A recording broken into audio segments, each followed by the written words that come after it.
What's up, guys? One of the Social Media Entrepreneurs podcast teaching you how to become a full-time entrepreneur by leveraging modern social media strategies. I'm your host, Derek Vidal, and today I'm joined by Joel Henry. Joel is a good friend of mine, and I actually just completed his coaching program, so we'll go into a little bit more about what that is. But we're really going to be talking about how to diversify your income as an entrepreneur. A lot of times it's not as easy as just pick this one business, stick with it.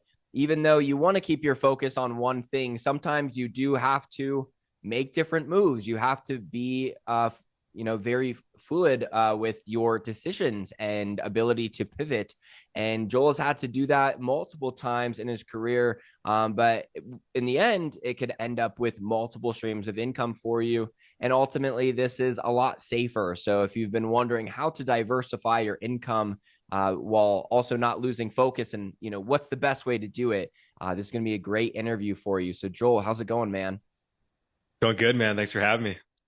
Joel is coming from Mexico City right now. That is where he resides right now because Squad. his job is not location dependent. So start off, tell me Yes. like, how is it like being an entrepreneur online, living in Mexico City, just kind of on a whim you went down there, just like, I'm going to go live down here for a bit.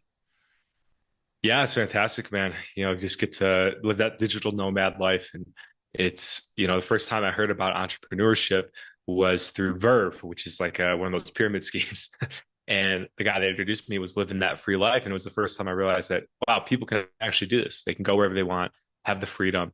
And from there, it was just like, I'll do anything it takes to get there. And now we're kind of It, here. So that's sweet. yeah, that whole pyramid scheme slash MLMs, like not technically pyramid schemes, but like that whole era, it's definitely over now. But I think anyone who was eventually going to become an entrepreneur definitely got tempted by one of those businesses. Mm, Verve is the energy drink, right? yeah. Yep. I read a 4 hour work week like a lot of other people did to get started. And yeah, it definitely takes a while before, any type of passive income kicks in or the ability to make enough to be able to travel. So let's rewind a little bit and tell me when you got out of college, like what was your first taste of entrepreneurship and give me, a series of failures that led you to today. Yeah. Oh, absolutely. So, graduated from high school in 2012. I went to UW-Madison. I was maybe underqualified for the degree I wanted, which was dentistry. And so from there, I just kind of realized like, okay, what I started thinking about what do I want with life? And I wanted that freedom. So on the first summer break was when I got into Verve. I made absolutely $0 and it it was absolutely wild experience because I thought it was going to like set me free, but it didn't. And so I went back to school sophomore year.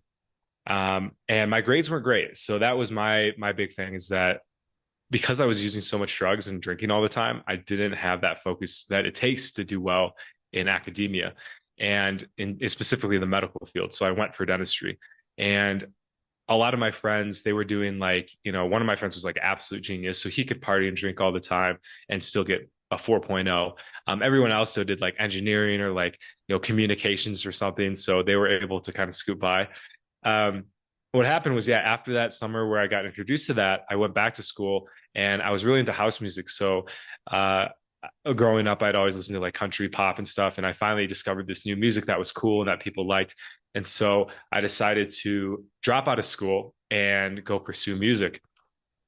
I was in a fraternity and we had the opportunity to DJ in front in like a huge party and there was like a really famous group there.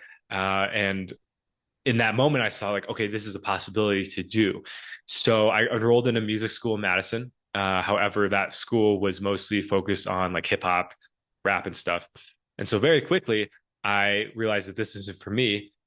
And not only that, and this is why Derek and I got together, is because of substance use. So it's really hard to pursue a degree and have success in anything if you're constantly using drugs and alcohol. uh, wow, surprise, right? But it took me a while to learn that. So I left. Oh, go ahead, Derek. Oh, I yeah, can go. sense. I thought you were pausing for a second. Keep going. Okay. And so, yeah, I dropped out of that school. So second dropout in like, 6 months, moved back in with my folks.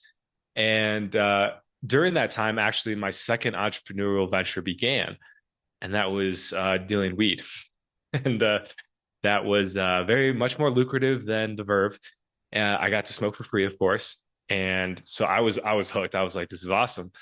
But they say don't get high on your own supply. And all I did was get high on my supply. So not only was I was still making money, but I was just mentally just deteriorating. So fast forward, went Especially home. because every person who comes and buys from you is like, should we match? Do you want to smoke a bowl real quick? Bro, you're like, dude, I can't let down the customer, dude. Yeah. Of course. We'll take 5 dabs, sure. And so, yeah, I was just getting absolutely wrecked. And then moved back in with my folks for a little while, went through a huge stage of depression. And that's when I really realized, like, okay, my life is not going to be ever what I thought it was going to be. The music, I realized I was terrible at making music. So I had all that to learn. And it was very humbling. And of course, I kept using drugs while I was at my folks' house. So I never healed or got better in that sense. Fast forward, I moved out of my folks' house after a bunch of therapy, a bunch of treatment, tried to live on my own again. And then, as you know, with addiction, you beat it, but it's always going to be there in the background. And so I started dealing again, started smoking heavily, and then got back into entrepreneurship with weed. And what happened was that my rock bottom was I was dealing with some sketchy folks, as most people who deal drugs do, and got robbed about 10 grand. So that was my rock bottom moment. And from there, I decided, okay, my music sucked. Like when I was high, I thought I was making this amazing music that God sent down from the heavens. And I would show my buddies and they wouldn't even move their head because it was like, there wasn't even a beat to it. So it was, very humbling again. You just don't get it. And yeah, this is God's work. Do 5 dabs, like, nope. You'll get it. No, they'd be high as fuck and they still wouldn't. They'd be dancing. So that's when I knew it was not good. And so yeah, I got sober, and that's kind of where my adult life began, of learning how to make an income, save money, be healthy, go to the gym every morning. Kind of the stuff that you talk about a lot in your podcast is really being healthy and living that entrepreneurial life. Like, it's more than just wanting to have a business. It's doing all the things behind the scenes that make it so you're healthy and sane and willing to show up every day. Yeah, every little thing counts. The amount of sleep that you got, the food that you eat, like everything counts. Yep. And I kind of like that life is that, like, living life on that equation, right? Where it's not like, oh yeah, no matter what I eat at night, I still make the same when I go to work tomorrow. Like, I want everything to count and just make it a bit more of a game. So what was this first business that you really started to get traction? Is it Sobriety University? I would say yes, actually. I actually haven't really thought about that because, as you know, in business, you start one business after another. And there's like that saying, like 1 in 10, like it's kind of like dating, right? You go out and you meet 10 people. One of them you might go on a date with. It's kind of like business. Like you do. 1 out of 10 businesses will succeed. So when I got sober, I instantly got into I started a landscape business, and I actually made money off it. But I did it because I had like a guy that was basically coaching me through everything and telling me exactly what to do. But at the end of the day, I had no idea how to landscape. So like, I was figuring it out as I went, but some people in the recovery program were like, dude, this is way too much. Like, you just focus on getting sober, get a job, learn some humility, and then maybe you can start creating your own business 4, 5, 6 years down the line. And so that's where Sobriety University came in, about 5 years in, to like 4.5 years in of being clean from drugs and alcohol. I just remember I was doing delivery jobs. So that's kind of been my go-to gig. Instacart, Amazon Flex. And guys, they're actually great jobs. Like, you make bank from them. Like, I was making like $80K a year delivering groceries. I would listen to podcasts all day, and you get paid like every day. So it gets that financial fix, and it's pretty easy. So, but it's very boring. You don't have a boss. Yep. So you are W1 or 4 or whatever, where you have to pay your own taxes. 1099. 1099. Okay. There we go. Yeah. W7, 12, 18.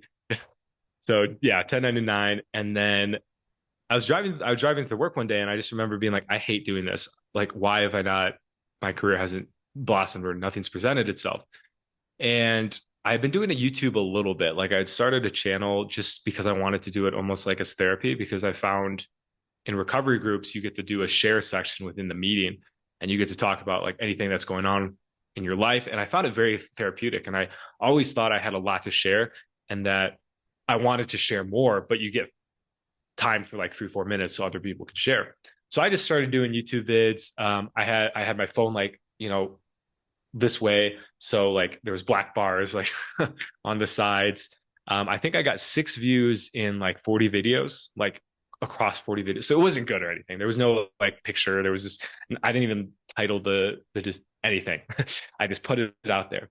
So I was driving to work and I just hear this guy that I used to follow, Victor Odo. He's like the spiritual guy on YouTube. And I watched him come from 2,000 subscribers on YouTube all the way to now he has like 320,000. So I knew it worked. And he's like, hey, I've got this course and I'll teach you how to set up a YouTube channel, etc. I did that, set up Sobriety University, which is my current YouTube channel. And that's where that began. Yeah, the beginning of YouTube is a long road. When you're posting to 0 subscribers, it's very difficult to get a video to break through. And when they're listening to a video from like low subscribers and low views, like if you guys listening out there think about like the last 10 YouTube videos you watched, they probably all had over 20,000 views. Like it's very rare that you watch ones with less. So that's why it takes so long. A lot of times the click-through ratio is really improved by having a lot of views because you have social proof that it's a good video.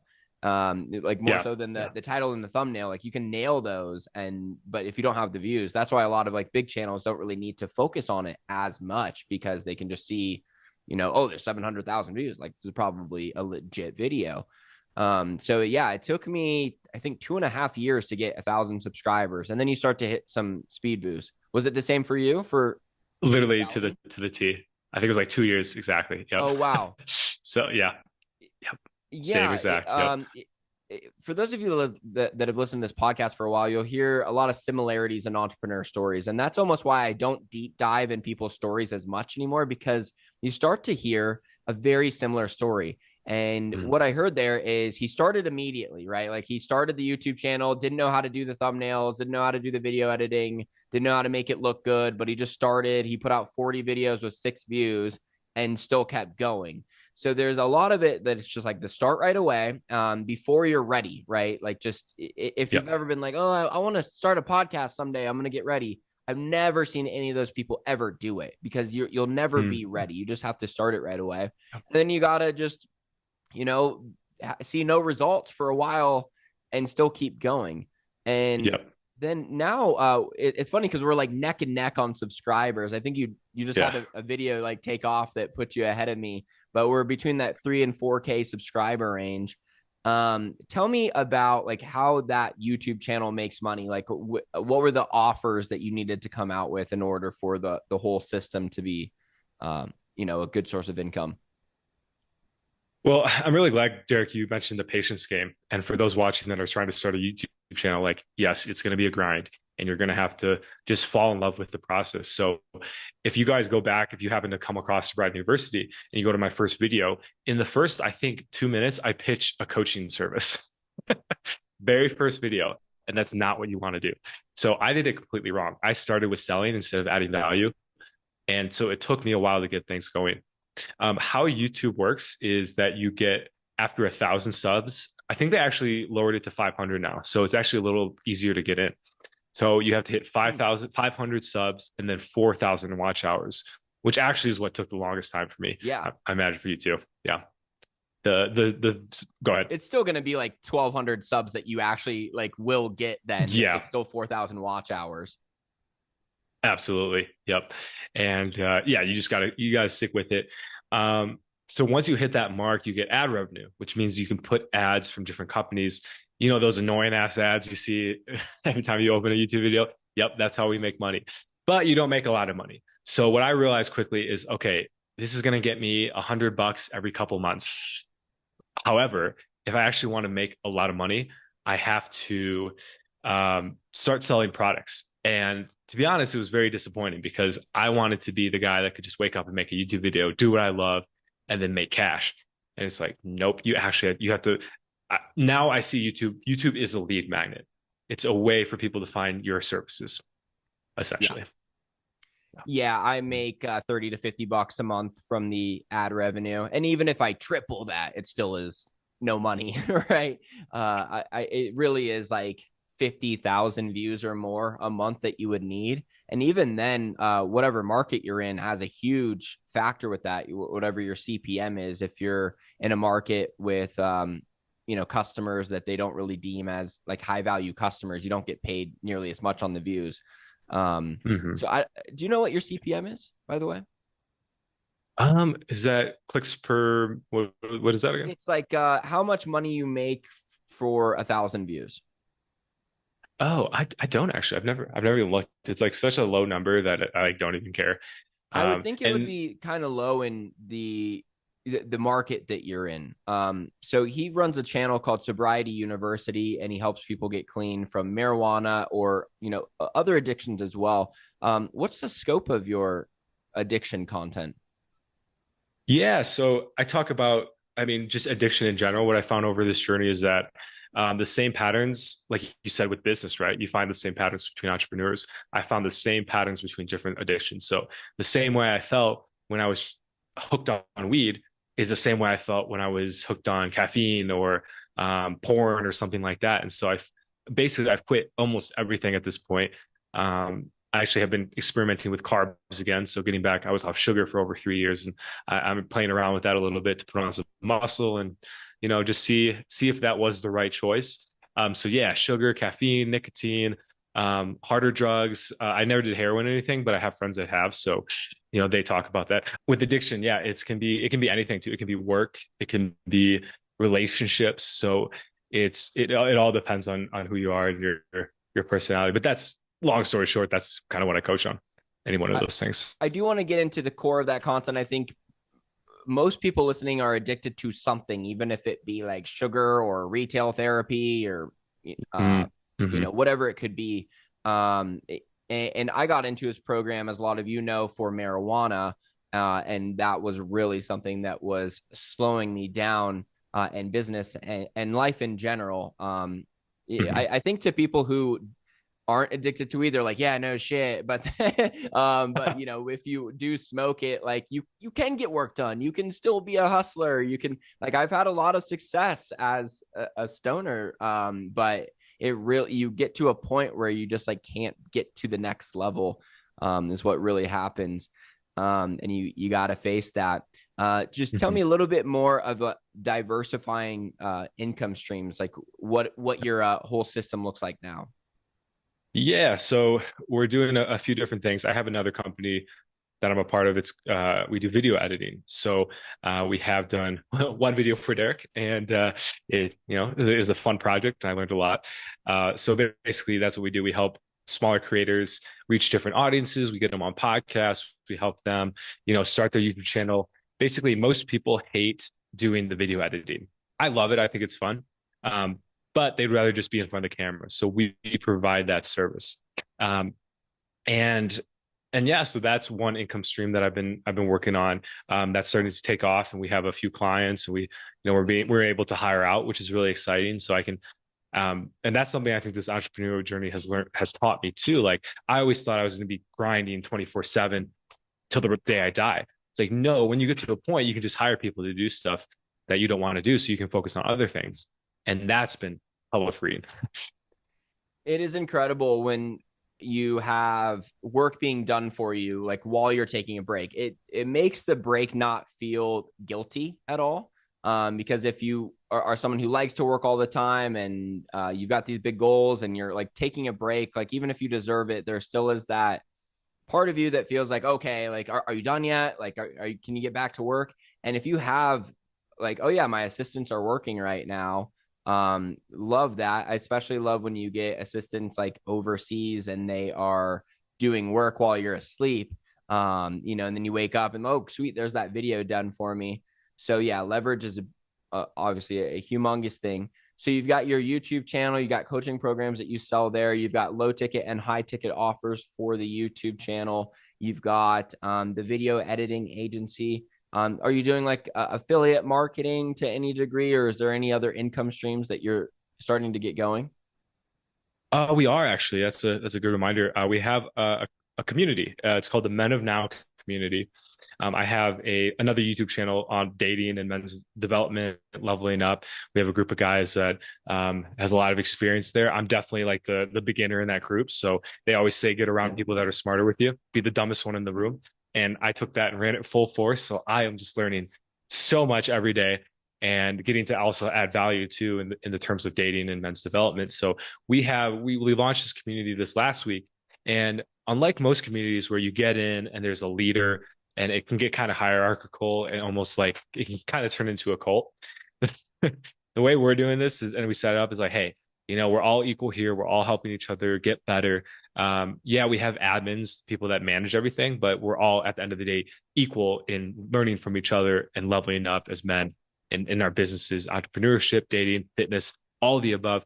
And so essentially with that, for those that can come in, how we're doing it is you can sell your products through this community. You can sell it to other members of the community. You can sell it to you can have other members sell it for you. So it's just like a very simple. It's honestly so simple. It's like hard to even like put into words because it's that simple. But basically, yeah, you come in and you can sell whatever you want to whoever you want, as long as it's not like weird shit. Okay, gotcha. So it's like kind of like a combination of a networking group and a mastermind. Um, and Yeah, yep, and, exactly. yeah, so like the mastermind, so like everyone kind of like helps each other out and gives each other ideas, not just Yeah. the networking of buy my stuff for and that's all that's going on. Exactly. Like really the main, I led with the money for this example, but the main goal is to add value to whoever comes in. And a lot of us in the group have podcasts. We have our own social media platforms. So we're doing a lot of cross promotion. So we're going to have different guys come on each other's podcasts and be able to share what they do. Having a guy come on Sobriety University on Monday, actually a couple guys, my roommate, and then this other dude as well, and then anyone else in the community can join. We're going to be talking about trauma. So the one guy's faced a lot of trauma, and we're going to get to kind of hear his story. And we all have trauma, and I think in the business world, it's so no one wants to talk about that stuff. Especially It's like, male dude, to how do I male. make, especially male to male? It's like, bro, we're bros here, Yeah. and there is a time and the place. So you are, you are right in that sense. Yeah. It's hard to bring it up outside of a designated meeting for it, especially. So what I'm hearing, tell me if this is a good summary for like what's really been the key to your entrepreneurial journey is you get started right away, of course, and then each of your business ideas is kind of leading into the next one. Like the Sobriety University, Yeah. like okay, I get how to do YouTube, so now let me do like another YouTube, and then I'm gonna piggyback off of those skills to create the next thing. And then you're really great at monetizing communities because a lot of times it's not just about like your knowledge, like it is about like forming like masterminds or whatever. And I think that's a way that people with audiences, like almost every business listening to this, even if you're like an e-commerce store, could think of some way that like, what about like all my customers right now? Would it be valuable for my customers to know each other? Would that be beneficial? And Mm. if you can answer yes to that question, then having some kind of low ticket subscription could be really big for you. And I know there's people like Darren Hardy. He's the founder of Success Magazine. And one of my buddies from my old sales job, he went to his mastermind. I think he paid like 10 grand just to attend this like 1 hour meeting where they each got like 2 minutes Wow. to pitch their shit. He said like, he's like, I don't think I would do it again. But, it's like crazy. Like at that level, like when you have like, he had so many like wealthy clients, he can just be like, oh, instead of me making a whole new training program, like I'll just be like, hey, I'll introduce you guys to each other for 10 grand. And it can be a great way to, facilitate a community and monetize in a way that a lot of people don't think about. And then obviously you got your video edit agency, and I'm sure you're going to do so many more things, but would you say like that's been a big key is like learning to monetize communities? Yes, absolutely. And I love how you put that, Derek. That was a fantastic example. and definition. I'm gonna have to rewatch this and then just copy that as my sales Wait, script. what do I do? Yeah. Yeah. And that's kind of it, guys. Like I'm still learning every day. Like this is all new to me. I've had a lot of failures, so this is my first success. So I'm very like, kind of ironically walking through the weeds very slowly and just making sure that, I'm soaking it all in, that I'm learning what I can. I would say, yeah, that's monetizing communities is going to be a huge part of it. And I learned this from a guy named Hamza. He does like men's dating as well. And he started off with a YouTube channel, got monetized, started selling his coaching, and then he realized he could make more. So he started doing courses. Then he realized he could make more than that. And so he started doing group coaching. And then he was like, wait, what if I just do a community and then like have this like be a thing all year round where people can be a part of? And that's where I learned that, oh, community is kind of, from what I've learned, is kind of the top echelon, because like you said, Derek, you can sell so many things through it, like all your products that could be sold through this one platform. And you don't have to do like, a whole, what do you call it? Like a whole journey to sell this product. And then you have to do another 3 months to sell this product. You can just be like, here I am. This is what it is. Boom. Yeah, those low ticket subscriptions, once you get, over 50 people, will say, into most of them, like it then becomes even a nice stream, like 50 times 5, I guess that's only like 250 right there. But if it's 10 or 15 or $20, and all of a sudden you're getting into some decent income right away. 50, if you get 20 people at $50 a month, or 50 people at $20 a month, that's $1,000 right there. And I think a lot of people can think, okay, well, what could I sell 20 people $50 a month, or what could I sell 50 people $20 a month? If you kind of just start your thought process there, that might get the gears turning. And $1,000 a month, like we're talking about right now, just different income streams, is a lot of times, like you hear like the average millionaire has 7 income streams. Last thing I want to talk about with this is that it is also like a cardinal sin in entrepreneurship to have your focus be in too many places. And that Yes. can be the issue. Is there like a key to like build one at a time, and don't try to like build 2 from the ground up at the same time? Like, do you have any rules for how you do this? Man, that's such a good question. I've gone back and forth on that so many times. Like, do I niche down? Do I just focus on Sobriety University and coaching? Go all in on that. And you hear guys like Alex Hormozy, right? He says, who you and I are big fans of, he says, got to find one thing, right? Like, you don't want to be your head in so many different places.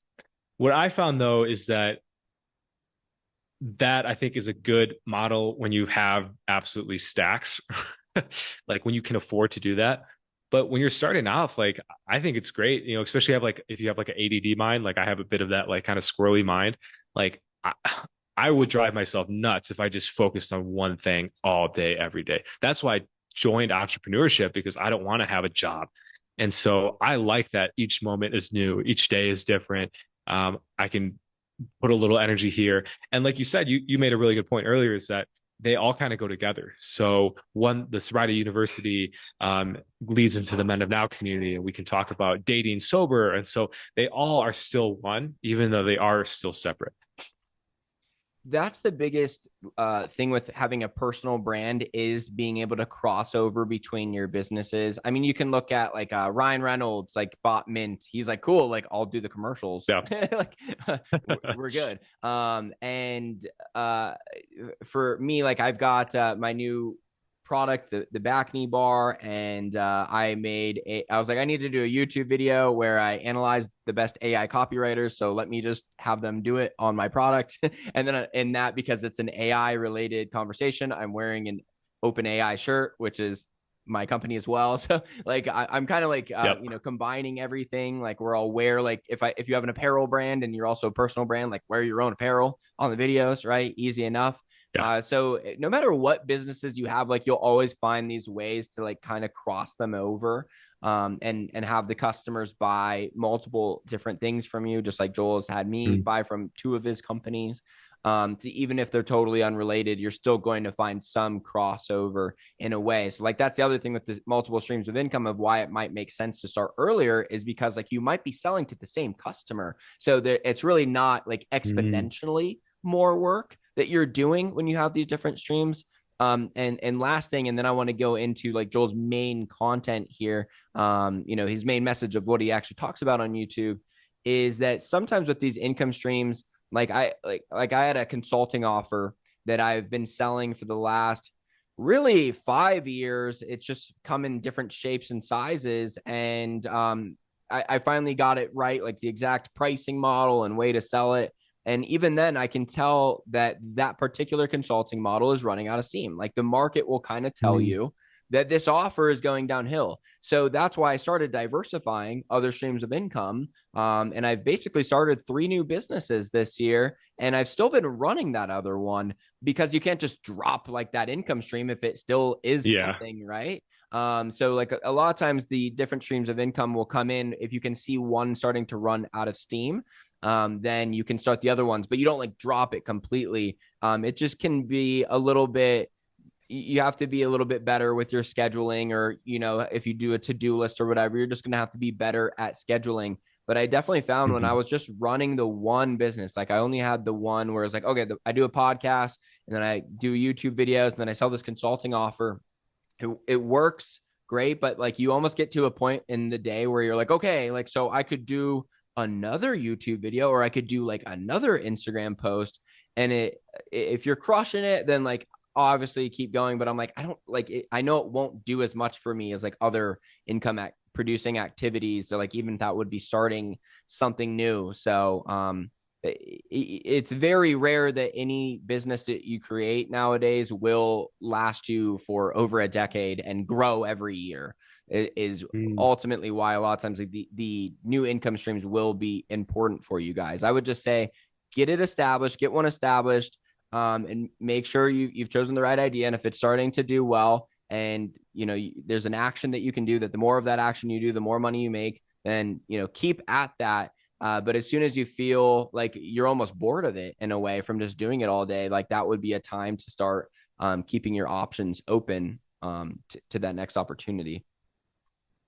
Absolutely, man. And I will say too, like I think the main theme of this is awareness. You have to have that self-awareness, and you're not going to learn it in one day, so it's going to be a journey.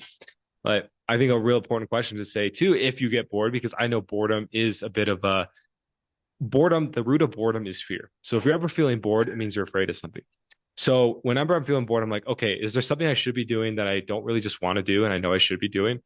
And oftentimes, and I say this because I think it's really important to if you're in that spot where you're like, oh, should I be starting another business or should I be doubling down?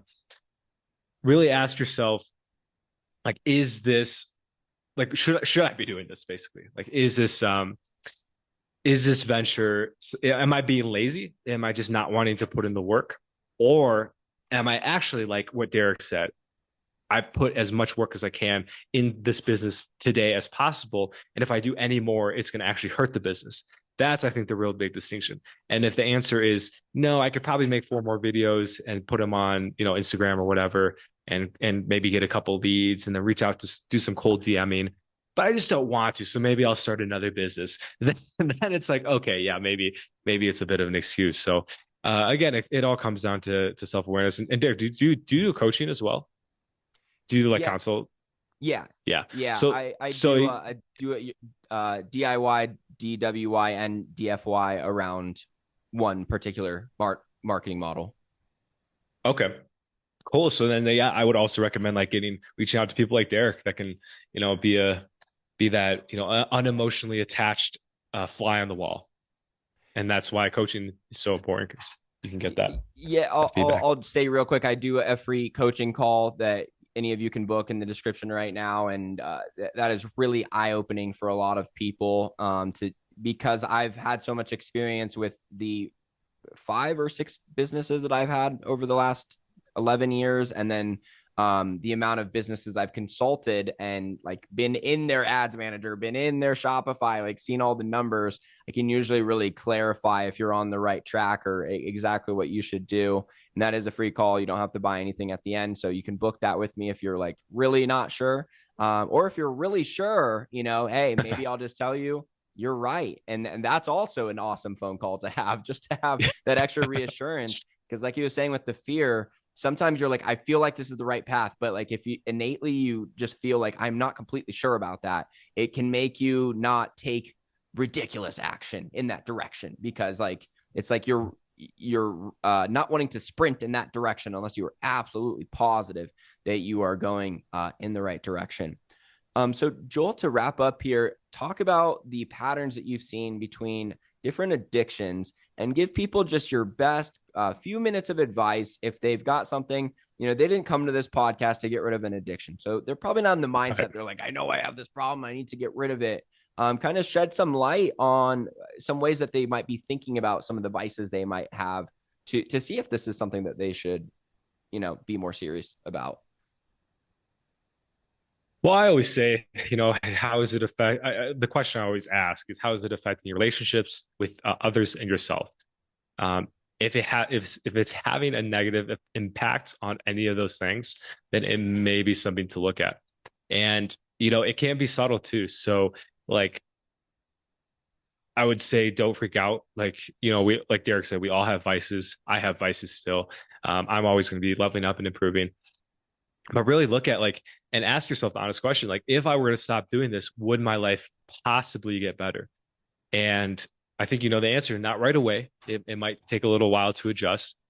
But if the answer you deep down think is yes, then maybe a good option would be to start letting go of that slowly. And I say slowly because I'm not going to be like, yo, you should quit it today, and if you ever touch it again, you're a loser.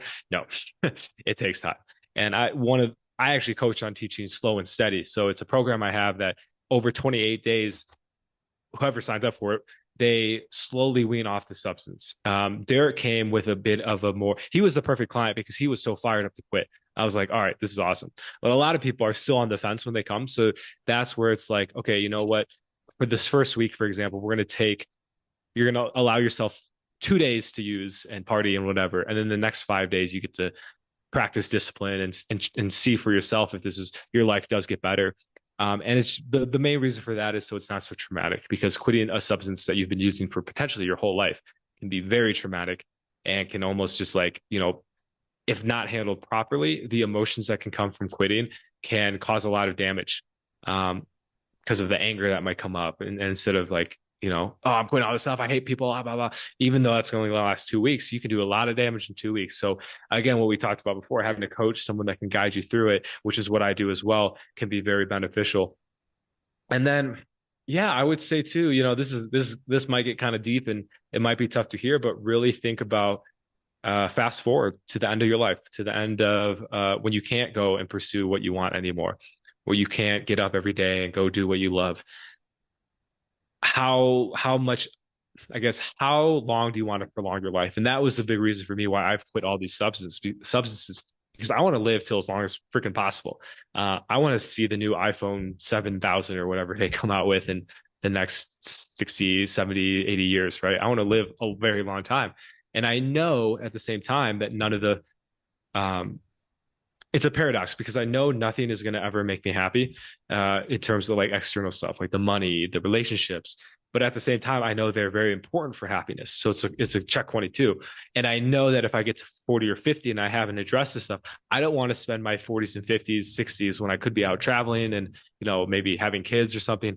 I don't want to spend that time dealing with addiction. I've seen people in the recovery groups that have done that did wait until they were too old. Not too old because they're doing it now, but where they're elderly people, and it's very tough to watch. So that's that might be a little bit of a gun punch, but think about death, think about your mortality, think about what impact you want to leave on this world. I will leave with an app that's been very helpful for me. I downloaded, I've had it for a couple of years. It's called We Croak. It's a little frog that's splatted against the side of the road, and it sends 5 quotes a day about death, about mortality. And it comes at random times because, as you know, there is no timeline for when death is going to come.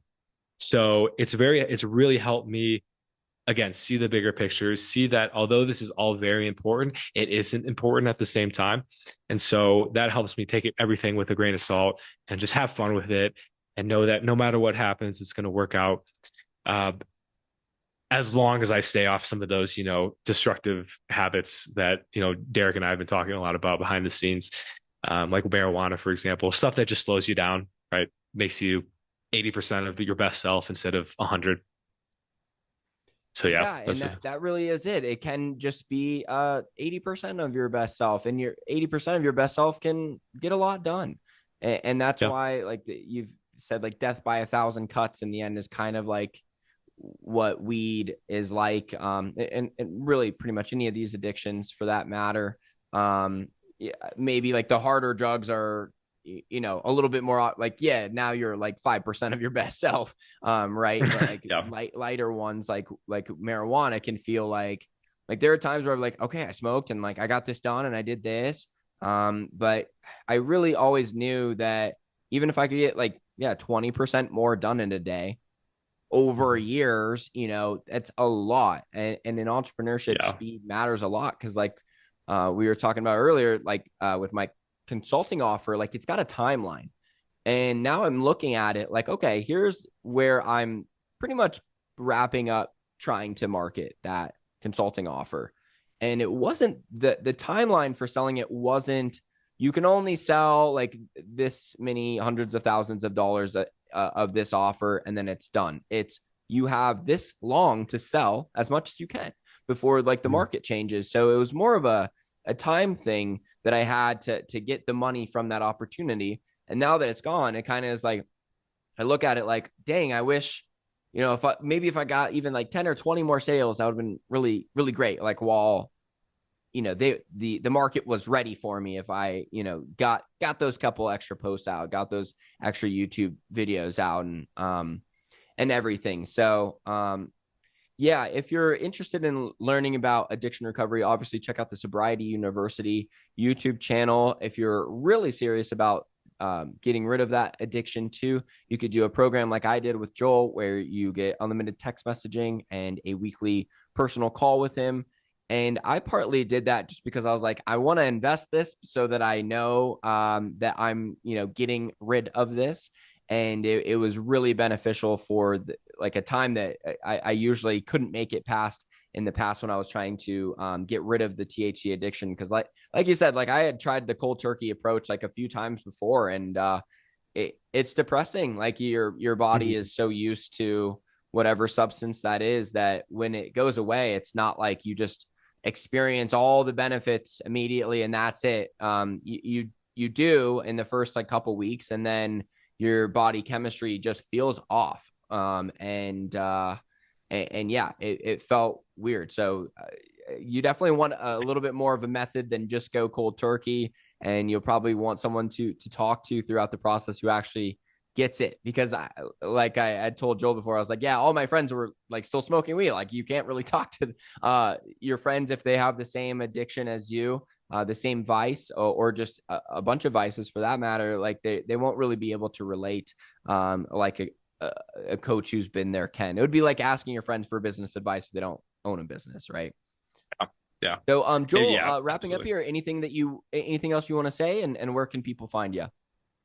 Yeah, just thank you for having me, Derek. It's been a pleasure. I'm usually the one doing podcasts, so it's nice to be on the other side, I will say. And I guess one last point on that to what you're saying is that, you might be productive on that 80%. Think about how much productive you could be on that 20%. TV is one of my addictions as well, and I haven't been watching for the last couple of weeks, and I just get so much done because it's like you finish your projects, and it's like, well, I'm not watching TV, I'm not smoking weed, so I might as well just do more projects. It's just kind of like, like you said, 20% over 10 years is going to be a lot of percent. So I guess that's the last thing I wanted to touch on there. Where you guys can find me, Sobriety University on YouTube. And I also have a not so active Instagram at Sobriety University _. But you can hit me up in the DMs if you have questions there, or want to talk more about coaching, maybe getting into the community as well. We have launched the Sobriety University community along with the Men of Now community. So, if you want a place to come where you can talk about your addiction without judgment, openly, freely, that's definitely something I would recommend. It's only $10 a month. Which is like what, a fourth of an eighth of weed. So when you put things in the weed terms, you're good. That is good. Yeah. Cause they're like, oh shit. Like I can't afford that much weed. Yeah. I can't afford your program though, but I can afford that much weed. Dude, like that's the problem with like weed was like gasoline. I was like, oh yeah. Like if your car's out of gasoline, you got to fill it up. If I'm out of weed, like I can be broke as possible. Like, yeah, I'm buying that. Like I'm rounding up quarters. Like if I got to, like it definitely, Dude, like yeah. when you see like, man, this is like where that expense is to me, like that, even if I'm broke, like especially then I'm like, yeah, well, I'm depressed from my financial situation, so definitely got to get weed, and that keeps you there a bit longer. So it really is the biggest thing that I had to sacrifice this year, because it was such a big part of my life for 13 years. I basically was high every waking hour for like 13 years, and still accomplished one of the top Cutco salesmen ever. The podcast, I got to episode like 320 before I and faced it. So like it really is like you can be absolutely crushing it right now. But getting rid of whatever addiction you can will help you do better. And I like his question a lot of, does it affect your relationships with others and with yourself? And because that is a very clear yes to me on both of those. So thank you so much for coming on, Joel, and we'll have him back on. Absolutely. I can't wait to see what he's doing next year. Like he's someone who's right in line with where I am in my entrepreneur journey, and we're good buddies. So we'll have him back on, guys. Awesome, man. Thank you, Derek.